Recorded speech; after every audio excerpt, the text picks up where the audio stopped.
Alright, hello everybody. This is Waydark back here at WoodEQ on my character Waydark. And I'm making a recording for the first time in quite a long time. Somebody in game is new to coming back to the game. I met today and I thought, I'm going to throw a video up to see if I can help some really old school people out that have come back to the game that are giving the normal servers a try instead of the toxic time-locked progression servers. To any people that want to try to re-experience Everquest from the 90s, or not 90s, the early 2000s, those days are pretty much gone. I'm sure you've heard that and you're kind of coming to terms with it. P99 might be a shot, maybe the progression servers, but in my opinion the progression servers are just toxic environments for the most part that are all about farming chrono and taking advantage of people that have been out of touch with the game for several years, if not decades. And P99, I've heard some good and a lot bad about it. I don't participate in P99, even though they have done some good work and trying to update some of the graphics and a little bit while still keeping the classic kind of feel to it. But I've also heard some bad things about it. Like I say about P99 is my biggest thing about that is that it's all at your own risk. However you get the files to be able to install the exact version of Everquest that you need to use to be able to work with their system. Sometimes you're just taking a little bit of a risk, and they're not. It's a buyer beware kind of a thing, and it's all free. And usually, if it's free, it's just too much risk for me, and it's my system, and I'm not gonna put anything on it that I can't hold somebody else accountable for. Software. If something gets on my machine or breaks it in some way. Maybe I'm just old, maybe it's just how I think of it, and that's how I choose to think of it, that's all. Anyway, so I think, if you just want a little nostalgia and low risk and still be able to kind of, hang out and chat with people and play in a little nerdy D&D style kind of a fantasy game from the old days, this is good. If you go on the normal servers, and even go free to play, you can open an account, or you can use your old account and just not even put any money on, just do free to play. Free to play is good if you don't really want to get past level 65. Free to play is fine all the way up to about 65, 70. Don't even sweat it. You're good. Hang out, go to some old zones, and kill some mobs, go through some dungeons, and you'll still be pretty overpowered for the dungeons even back then with the type of Defiant gear is and everything like that. So it'll be fun, and it'll be completely doable just kind of on your own. My perspective is doing stuff on your own versus, like, say, raiding or even grouping for all that much. And I don't box. Tried it, didn't like it. Anyway, this video is for newer people that might be like me, maybe not, I don't know, but this is what I do.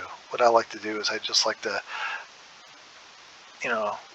do kind of what I used to do old school. Old school for me is just killing mobs for experience, getting gear drops, and or saving up enough money to be able to pay other trade skillers that have stuff to sell for me to be able to get gear upgrades like that.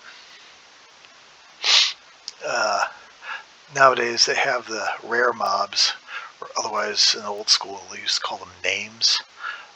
Mobs, they have them separated in tiers. Tier 1, Tier 2, and so forth. You have Raid 1, Raid 2, stuff like that. Anything with a T with it is considered to be a groupable group level kind of rare mob. Anything with a R raid, they have basically 2 levels of raids that we understand it, and I never care about it. I don't mess with it. I just concern myself with the group gear that I can get on my own as a Necro with my pet and my merc, because I don't box. And I'll chat and offer advice and crack a joke and stuff like that, but I really don't even like to play with other players all that much. It's okay, and if it's somebody I've known in game for a little bit, happen to be in the mood, happen to have time, yeah, I'll group for a while, maybe do some missions even, which isn't really my thing, but it's cool, and I appreciate them trying to help me too. It's a cool thing, and I know they mean to help. If they ask me if I want to do missions to help me get maybe some OGs or something like that, and I have to kind of be not just in the mood, but time is a factor too, and just the kind of overall thing. It's not a goal of mine to get all the OGs, and OG in the gear. It's supposed to be for new players. I'm skipping over stuff. I'm very sorry. Take for example this piece of gear here, which is my chest thing. Don't let the gaudy numbers distract you. This is the typical group gear stuff for the current zones. It's all relative, okay? Anyway, actually this is from the last expansion, this particular piece of gear, but augments are these things here, right? And you stick them into these little slots here. They have different slot numbers and types, and then they have, it says if it's a group level, some really good gear, I guess, will maybe have some raid slots or whatever. I never mess with that. And it gives extra stats here. Some of it will give, this one right here, gives AC. This is an older AUG. But yeah, as you can see, a lot of my AUGs are a little out of date. Anyway, that's what AUGs. There's a lot of changes over the years I could really cover, and some other guys do it way better than me. Okay, but what I want, the biggest thing I wanted to do, if I hit M on my, because where to go? First of all, I go to Brewall's maps. If you go online, these are the maps I use. It's the guy that actually either used to play or still plays on the Castle Cthulhu server. So a little hometown loyalty, I guess, if you want to call it there. I just use his maps. They're good enough for me. And so this is how you get it. This is how you have to get current maps. If you just try to use the game's stock maps, they aren't going to include any kind of maps for current zones that are in the higher, level bracket tier for the more current content, right? They only do the old sort of vanilla zones, if I understand right. Anyway, so you hit M for the map. So I would go to Brewall's site. They have directions on there on how to install the maps, what folder to put the maps in, things like that, so you don't mess it up. And the Brewall map should be in their own folder, so that when you have this tab here, you have the default maps, then you have Brewall. If I go to default, you can see there's nothing here. Why? Because Everquest does not support maps, ready-made maps anyway. They're still, this is technically tied to the cartography skill way back when. Dungeons and Norath maybe is when they started that, I think. And the idea was to have a map system, but to make the players work for it and actually map out the zones on their own. They have to, they'd have to make their own maps basically. Nobody wants to do that. It didn't go over well. It ended up being basically a handful of people making maps for everybody, and everybody just using their maps, hence Brewall. And there's another source of maps too, one other source that other people use. Some others might be fancy and do it themselves, I guess, but I'm too old now, too tired, and I don't want to put the effort in to do it myself. So I get them from the site here. So that's the difference there. You hit M to get your map here out. And then if you're wondering, oh, I've been out of the game, great. I got maps now.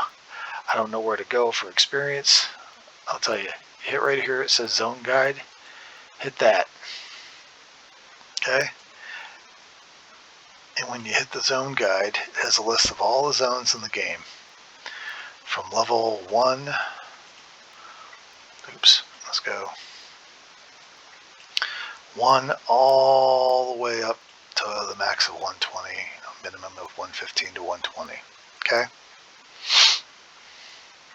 Every single zone is in this guide here. And all you really have to do is if you want to go somewhere, like I recommended a person go to the Roost. So if you don't know how to get there and you go, I'd like to go to the Roost, you just put Roost in and search. This is the actual name of it, Black Feather Roost. So you click that. And the start zone would be the zone you're currently in. And then you want to do is set it as the end zone. So you click this. I don't know if you can double click it or not. No, you can't.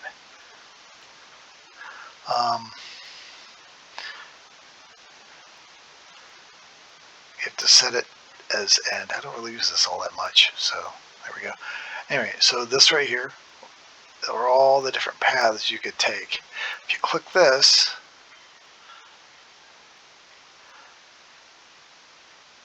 and these are all the zones that you have to go through in order, and it'll end you up. It'll get you to where you're going. Okay, and you have to hit activate path, and boom, it's got the path. You can close this now, and it'll show. It's not foolproof. So what you might have to do is go on the map.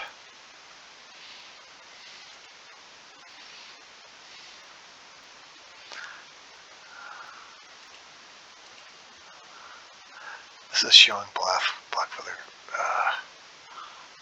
Current zone. Here we are.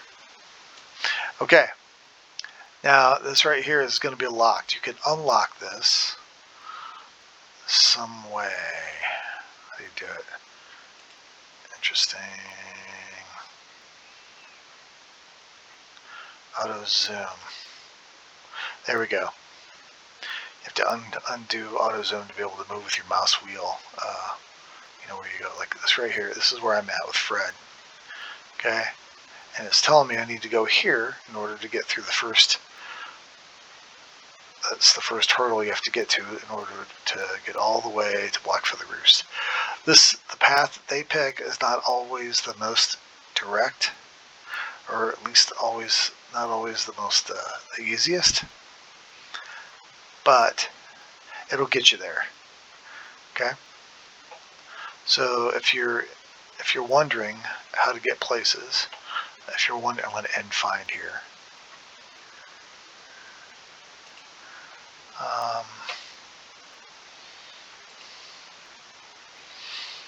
Okay, let's see here. Zone guide again, and what we want to do, so you could also put in level. You could say my level, that's 120. Let's say level 55. And there we go, Black Feather Roost, 55 to 65, right? Okay, we got to clear that, sorry.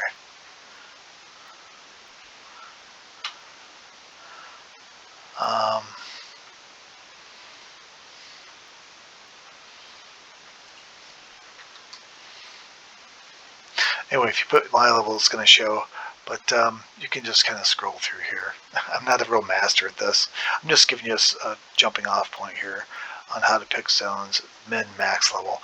I think these are fairly accurate. It's been a long time since I've had to worry about this. Here's the steeps, which is another one that I was recommending. Technically, they list this as 60 to 75. Generally, I think that would be about right. That's okay. I would hit Roost until 60 and then go to the steeps. What you can do is go to that mesa. Hang on.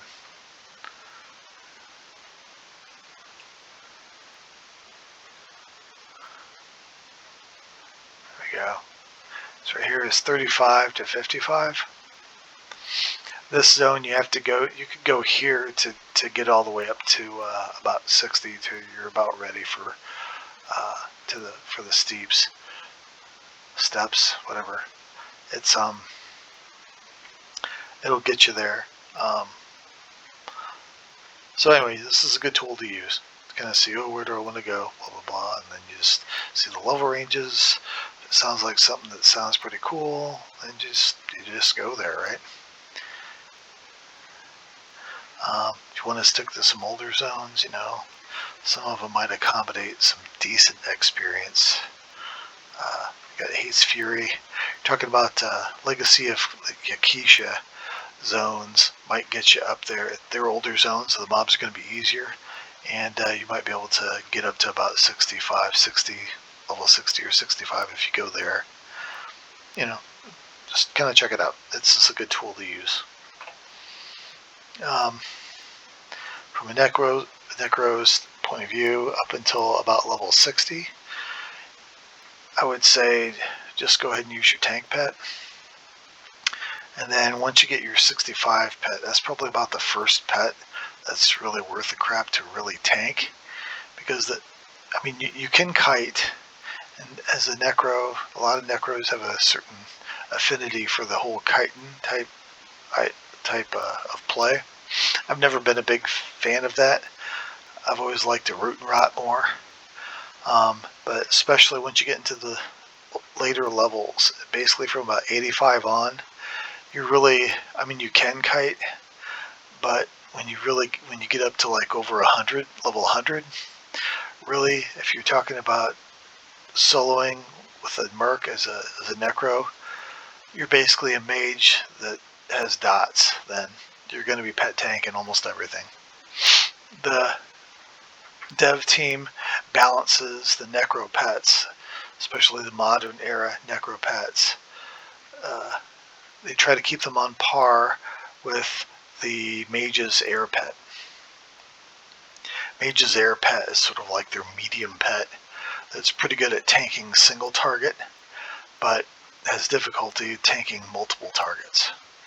As a Necro, with your ability to really split mobs pretty easily anyway, and just making sure you're taking on only one mob, that's right in your wheelhouse anyway as far as the style of pet that you have.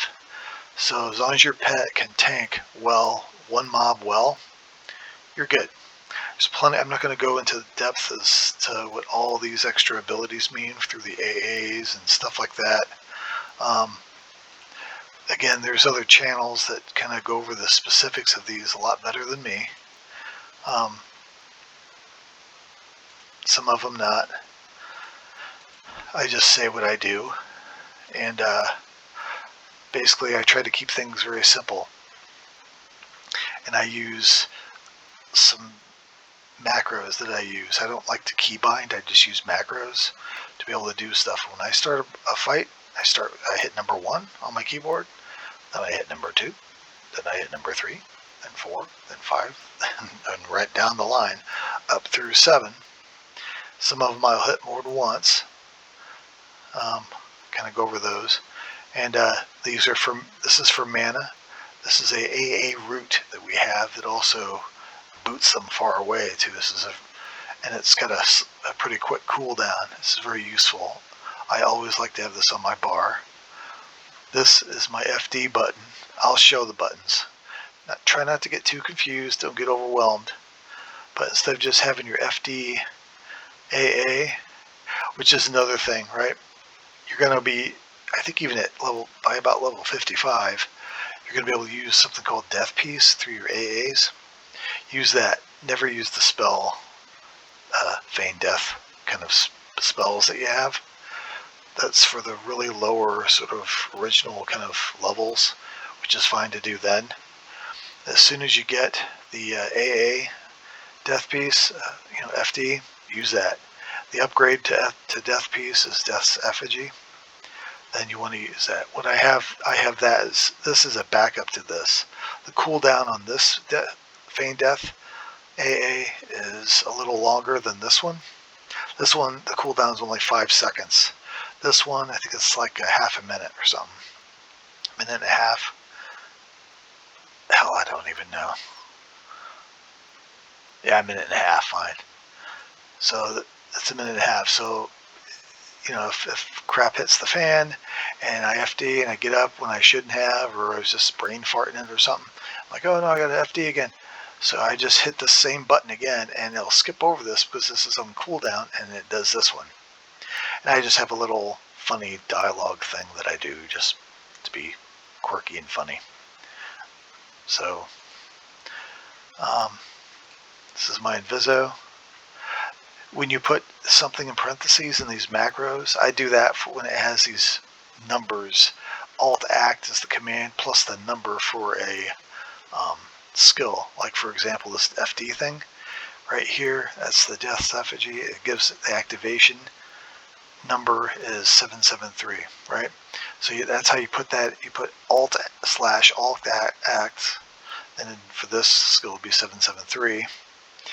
When you go back and you look at these, depending on how you label them, it could be okay, but I always like to, in the parentheses, I put the name of the actual AA that this command is linked to, so that I know just by looking at I know what this is going to do. So it doesn't affect when you have it in parentheses here, after the command, it doesn't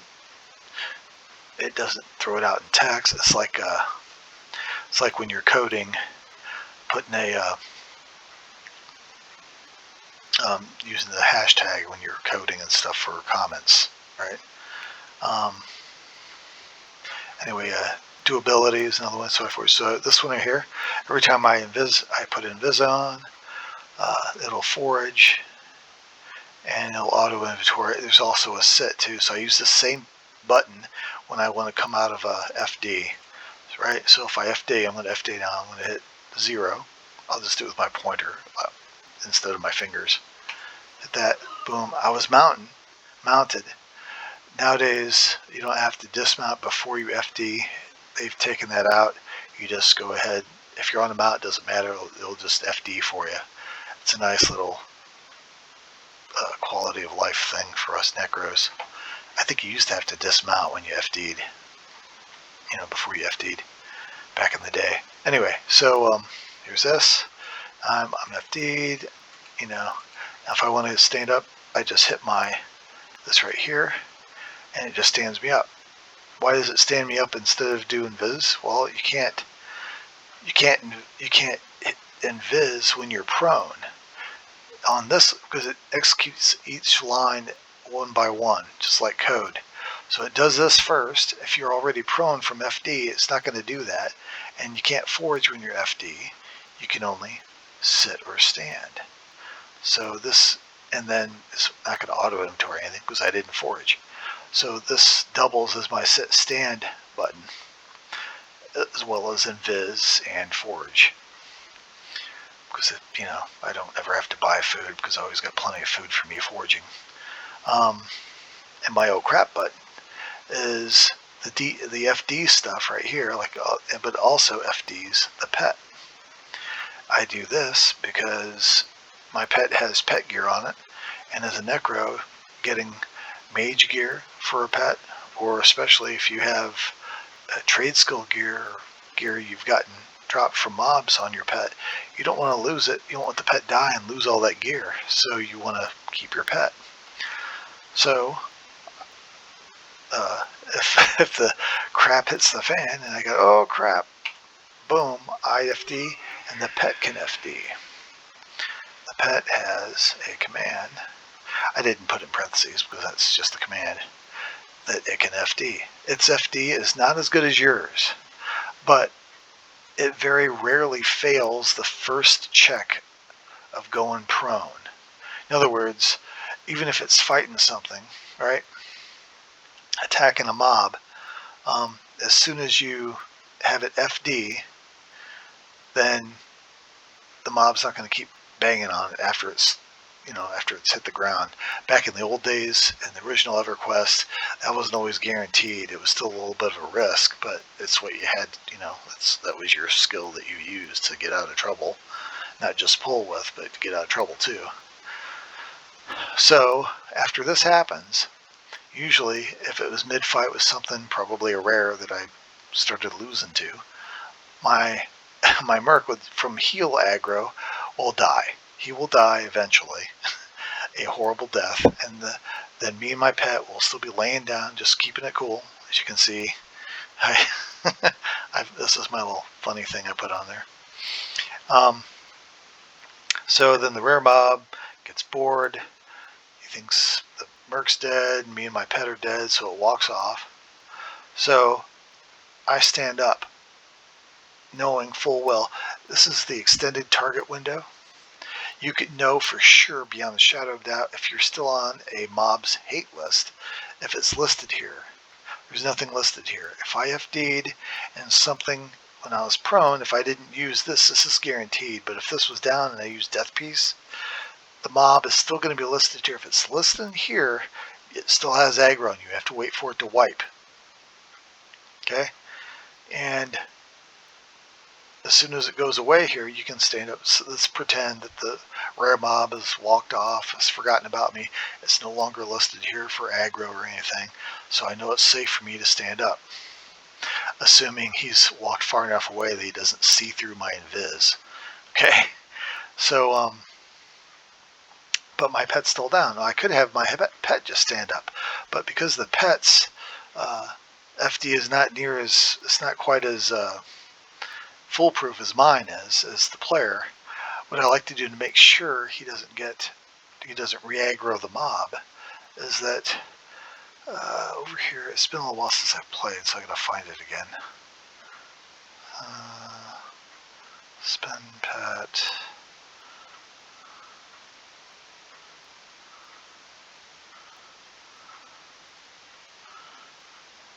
Should be a summon companion. Looks like I might have to re-put that on here. Why don't it have it on there? Huh. That's a weird thing. I'll find it and I'll put it on.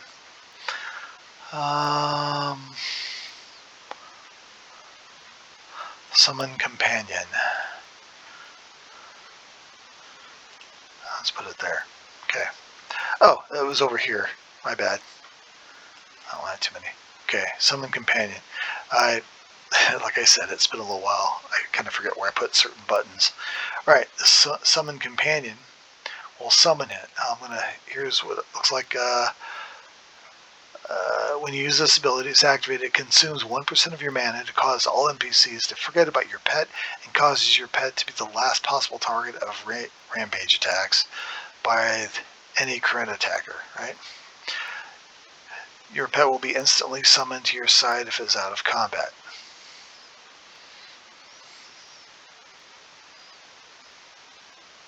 So this causes all NPCs to forget about your pet. It's a complete 100% aggro wipe. Okay, so you do this. It summons the pet to you, or whatever. Now you know there's no possible way that any aggro is on your pet. So you can tell your pet to stand back up. And there's no way anything is going to be aggroing your pet at all. Guaranteed.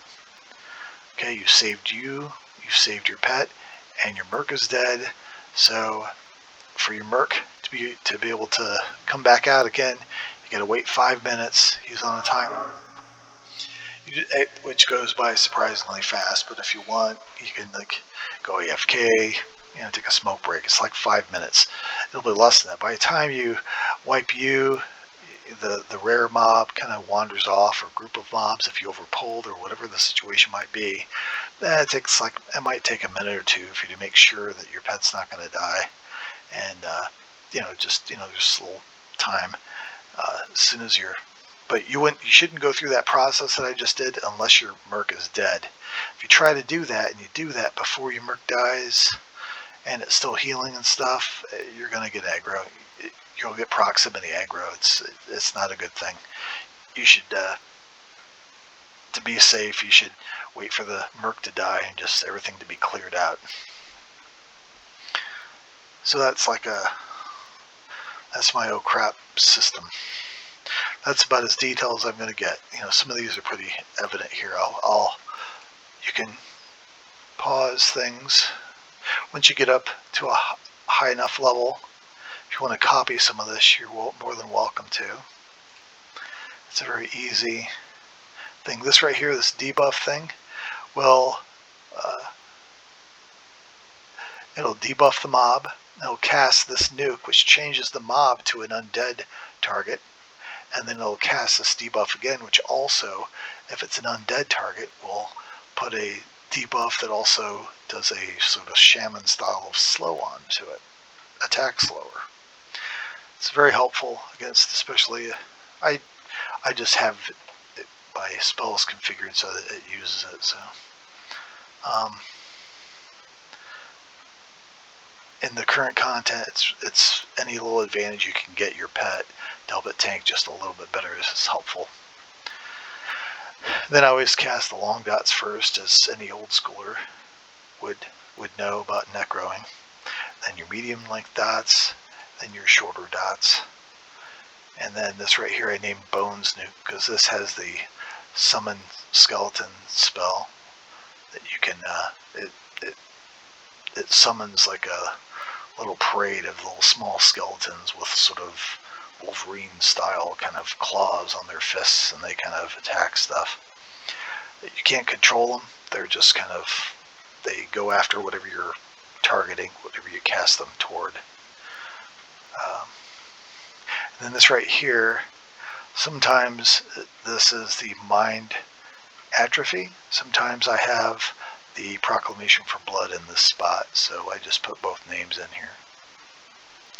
This right here, if you're just grinding non-challenging mobs, you want to keep going forever without having to make any kind of mana breaks, this is helpful to just, you kill a little bit slower, but not that much slower, just a little slower, and this gives you 1392 mana every tick.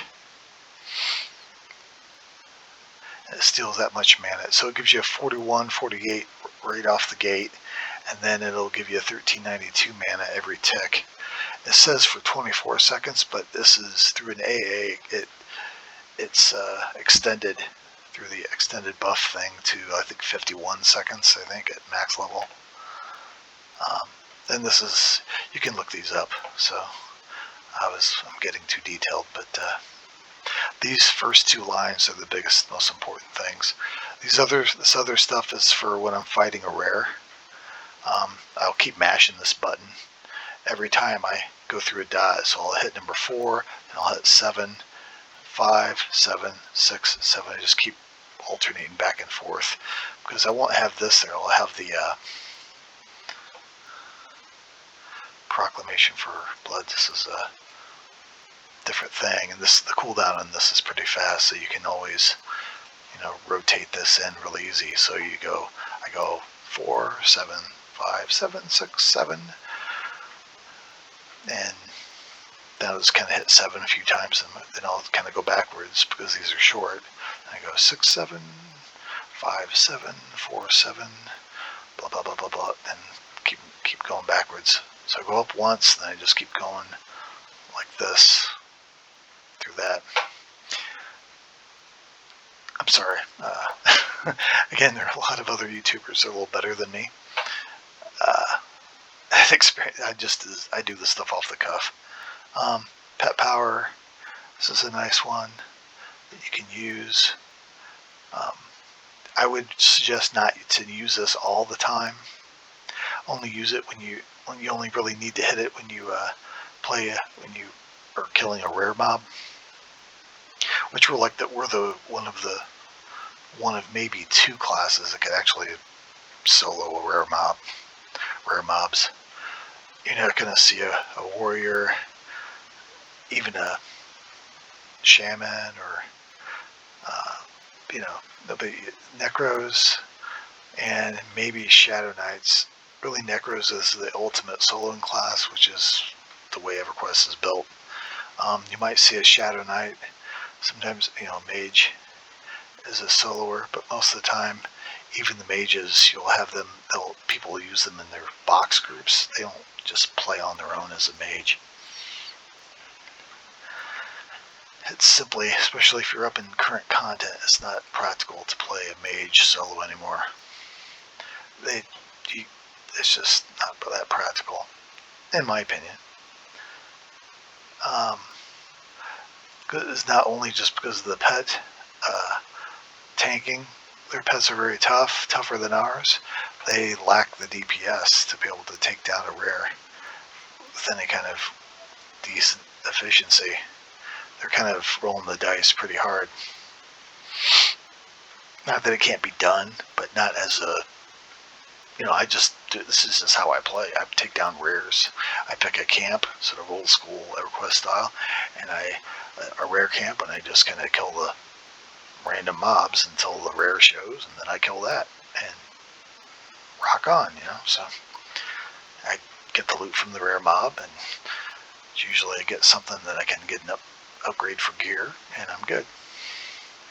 As a Necro, you should be able to get up to tier 3, T3 level gear. That's the highest group level gear, just all on your own, especially if you do all the trade skilling yourself. But if you're not a trade skiller, I personally don't have the patience for trade skilling or the time, so I just save up the money to buy the trade skill item that I need in order to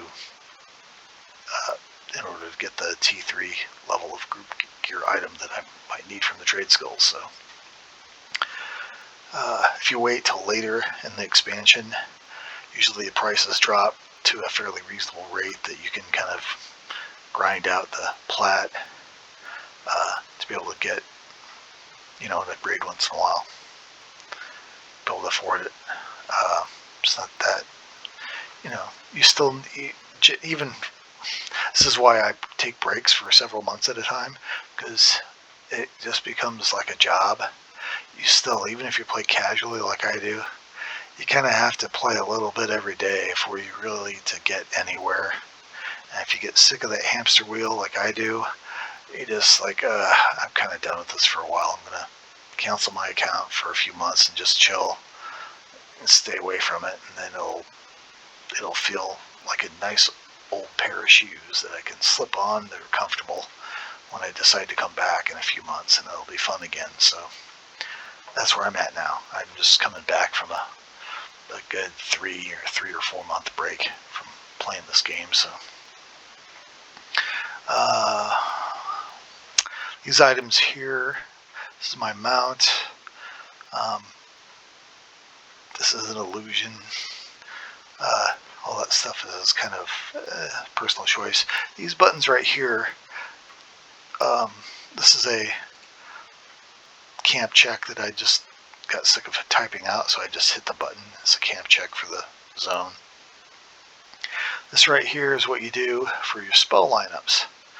I have a combat, and /mem is memorize, and then so what you can do is you can save these. Like over here, if you right click here, you can save a spell set, whatever you have loaded up, and then you can load something. And if you don't want to deal with this little dinky, little small, easy to kind of misclick menu here, and that's a delete thing, what I do is I make a button. This is combat spells, /mem, then combat, then it mems those spells. This right here is my combat lineup. I'm going to, here, how about I do this? There you go. It's my combat lineup of spells at the highest level of spells. They're all rank, most of them are rank 2. Still have to get Inspire Ally. And my combat mana is the same, except it has this Mind Atrophy in it, and where that nuke thing was. Combat Leech, again, it's the same spells, except it has this extra dot that's also a life tap, duration life tap in there, that gives not only me health, but it gives the entire group health, including my pet, every tick. Occasionally there's a situation where this isn't a bad option.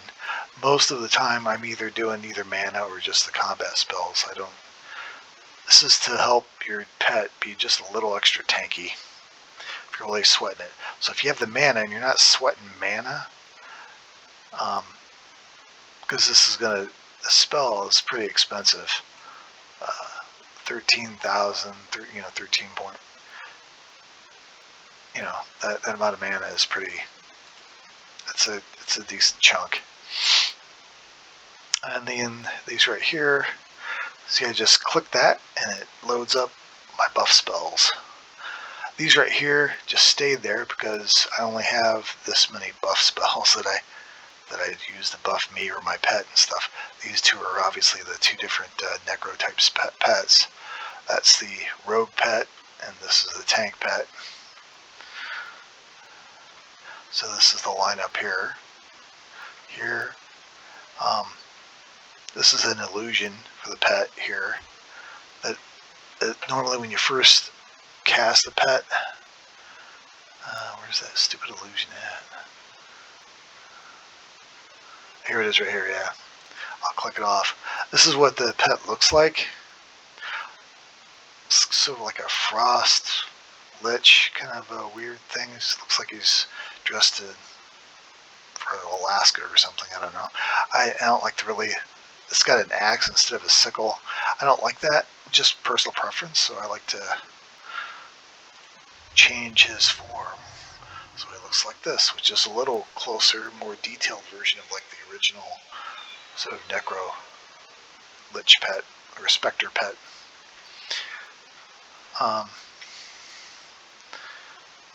And this is just the buff for the pet for haste and stuff like that.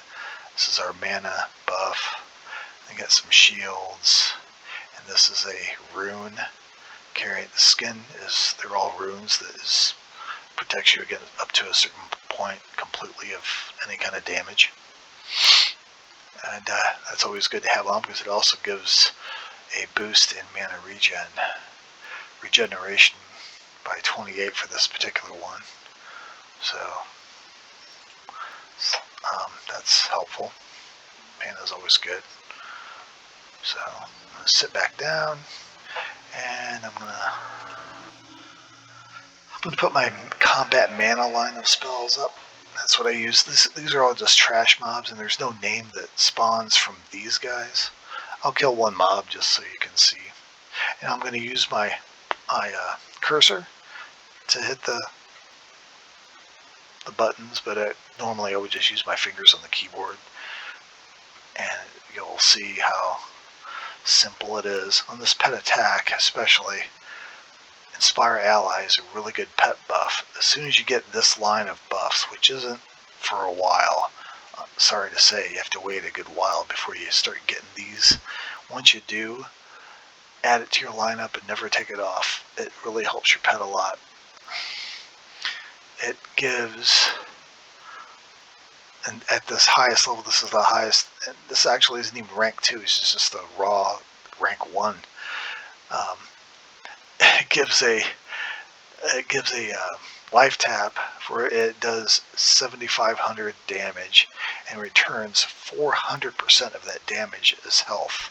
It's like a life tap to the they can crit also. That's why they set a maximum. That does a maximum of over 60,000 health. You think, wow, he's indestructible. Not with the kind of damage output the mobs put out. It's in line. Again, everything's always relative. EverQuest mobs, they're just tough. None of these mobs are gonna die very fast. So, and what I also like to do is like to go over my name and I hit main assist. When you hit main assist on yourself, it gives a little target ring on there so you know it's targeted. Sometimes the color for me isn't quite enough. I like to have that little target ring and the little arrows there so I know what I'm targeting.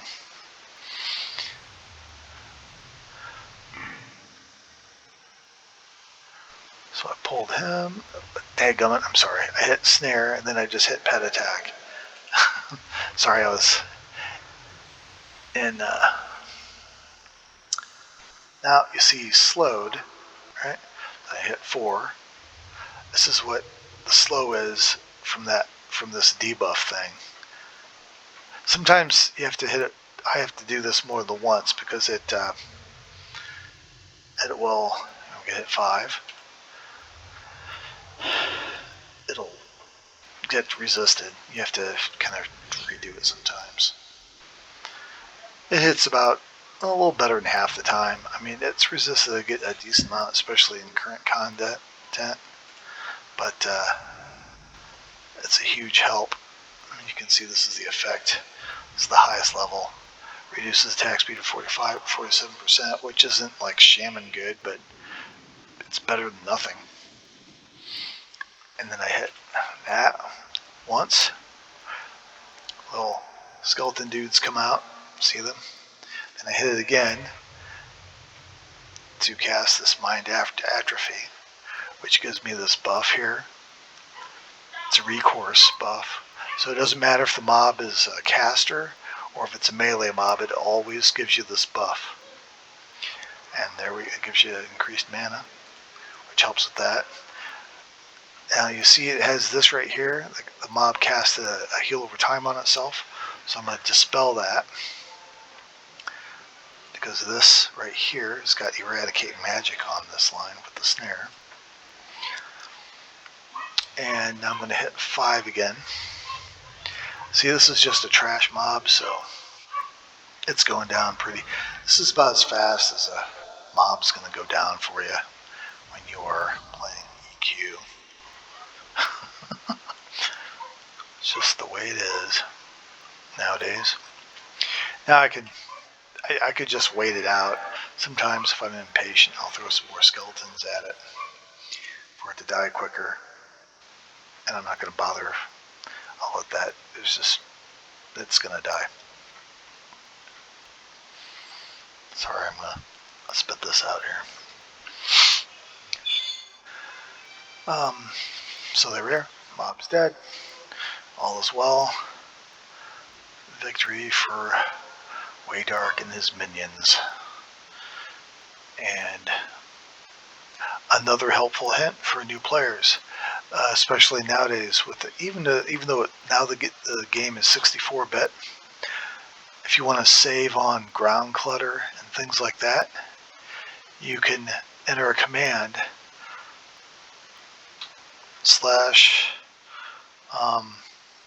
hide corpse and space always. That right there will hide the corpses of the mobs that you kill as soon as they die, and it will just disappear. That's why it just disappeared, no matter if you leave loot on it or not. The reason you can do this, and I recommend just using this all the time to help with game lag, zone lag, it helps with lag a little bit. I already have that. Once you do that command, it stays on that until you take it off. So I can log off. You don't have to do it every time you play. It's just my character is just set like that with that on. So I don't have to, as you saw when I killed that mob, he disappeared right away.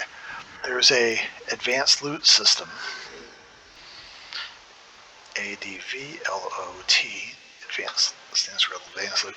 This system here is really weird and hard to kind of get used to using, but once you do, you will wonder how you ever got along without it. It automatically loots not just the coin, which has always happened, but also items off the mob. And you can set, you can set these filters to loot or roll on things if you're by yourself, if you're in a group, for you to automatically roll on something so you don't have to manually do it, and whether or not you always want to need, which basically means you're going to roll on it every time,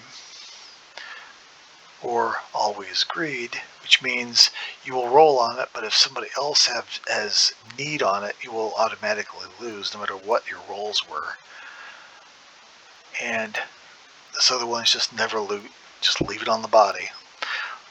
Stuff that I don't care about, I just have set to just never loot. And I always have these to auto roll in groups because it's a pain in the rump. You'll see it's just a little, when you group it's a little weird. The general that's considered Nobody goes by need before greed anymore. It's a lot of young people don't even know what that is, and there are some young people that do play this old game, and even older people that have adopted a younger style, right? Because maybe they've played World of Warcraft for a long time or something, and they've just kind of inundated with their philosophies and stuff. Need before greed is a thing of the past. Everybody just needs on everything. So if you want to make sure you're having a fair shake at rolling for stuff, if you do play in groups and things, just always need for everything. So that's what everybody else is going to do, unless they explicitly say they aren't, or they want you to not to, because they are really old school and they do believe in need before greed. Only need stuff that you really do need. Just need on everything, because if you don't, you're just going to lose every roll for every gem, every little thing, and you're just going to end up playing for 2 or 3 hours within a group. And you're not going to get jack squat because everybody else is needing, and you're doing greed for all the diamonds and various other vendor trash that you could vendor out, and you'll be wasting a 3-hour group game. You could have gathered probably 30,000 plat worth of stuff, as the plat inflation has gone with the game. That's what it is. So there we are. This has gone wrong really long. I hope this helped the new guy that I met today. I hope this helps anybody else that might be new and returning, that has maybe tried a progression server and said, man, this sucks. People are just, these bots are running around. It's obvious that nobody's playing them, or, people are just asking for chrono for every little thing. Devout armor they want a chrono for. What the heck is up with that? They don't, it's crazy stuff that happens on those progression servers. I tried them out when they first, a long time ago, and I was like, never again. Never again. They're cesspools for chrono cesspools, in my opinion. I don't like them.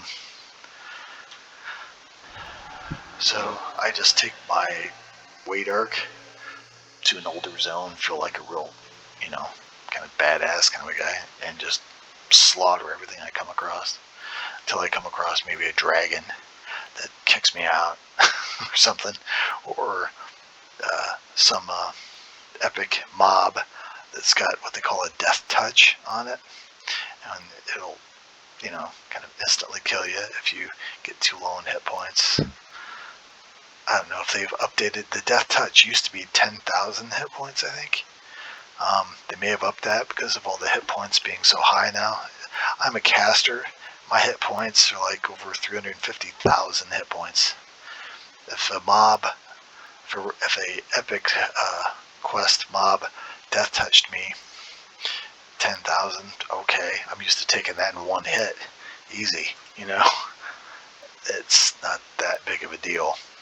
So I'm guessing they've probably updated the death touch mechanism to discourage people from soloing some stuff, I guess. I don't know. I have my epic AUG and epic and everything. Do I have it on me still? Yes, I do. This is the Epic 2.0, and it is not only the 2.0, but it also has the Epic 2.5 sort of AUG qualification in it.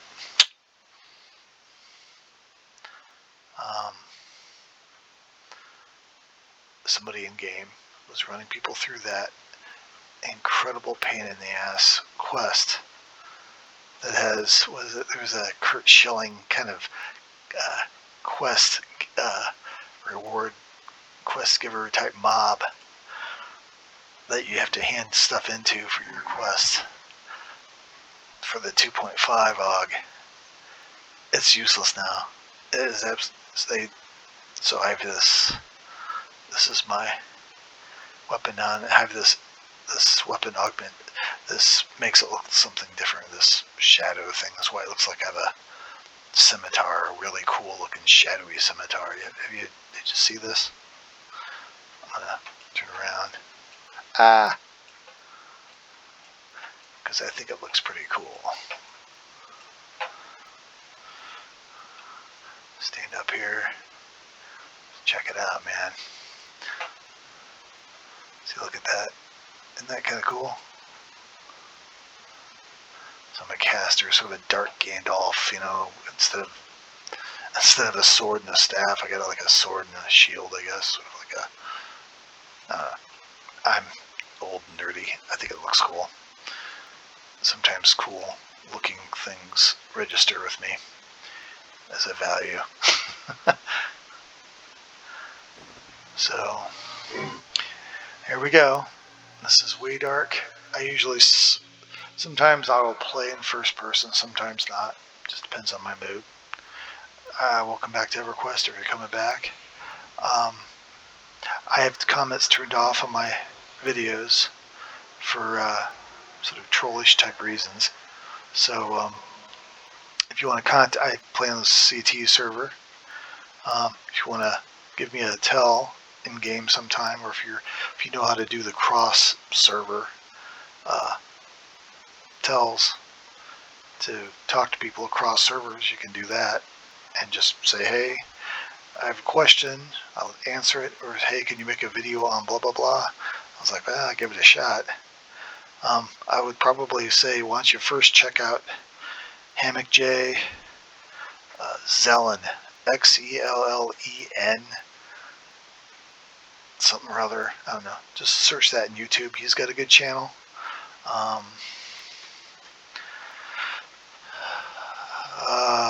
The EQ Chronicles guy, he's got a really good Necro stuff on his channel.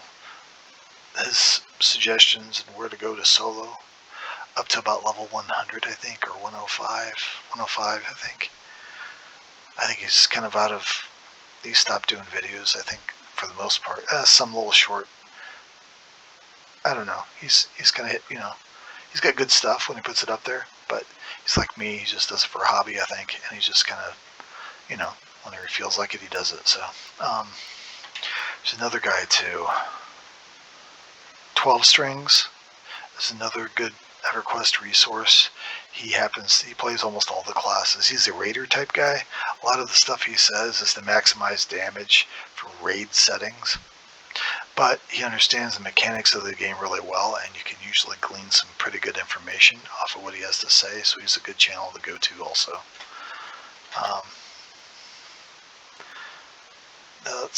Those are the channels I go to for Everquest Live type stuff, and for especially Necro type stuff, and it's pretty cool. So this video is almost an hour long. Sorry for the length, but there we are.